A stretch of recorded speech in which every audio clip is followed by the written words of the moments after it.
I also want to take you right now to Cape Canaveral, where you see there the Ares 1X rocket taking off after many delays, including several this morning. It's expected to last about 2 minutes. 4 years of work, $400 million put into what many have seen as the future of the manned space future for America. So this, again, is supposed to last about 2 minutes, and the delays today, I think it was a couple, like 3 this morning, and we saw several yesterday as well. Jay Barbary is standing by with way more details than we have here.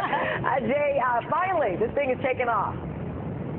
We sure are, Cameron. It is really going, and it is scatting its way out of here. Now, we have a picture on board, and you can look down and actually see the cape behind it as it's going into space now. It is really moving. This is the first for the Constellation program. It'll last about 2 minutes.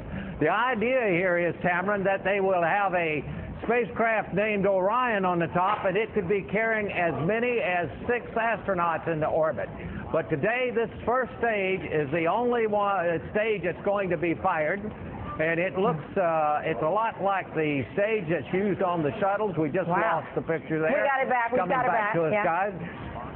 Yeah, you see this, Cameron? This is great. It is like a needle going through, and it's perfect. They were a little concerned about whether or not this thing would fly straight and true.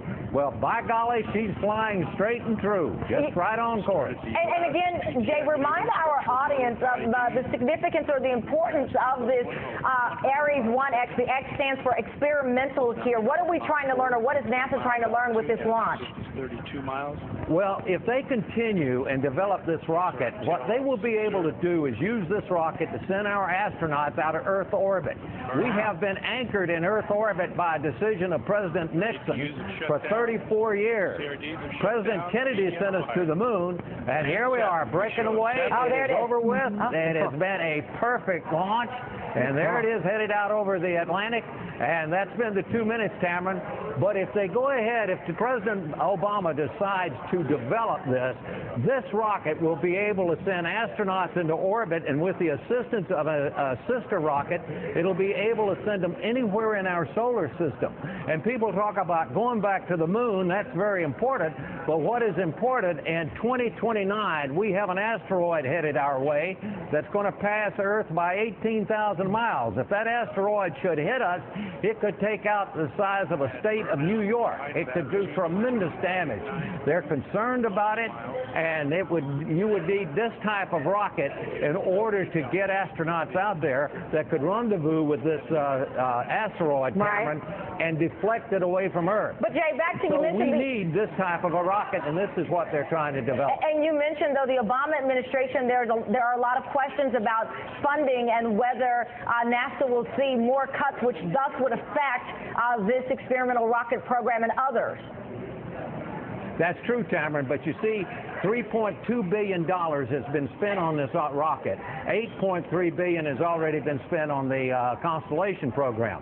You can spend another $3 billion and get this great rocket, which is 45 times safer than the space shuttle.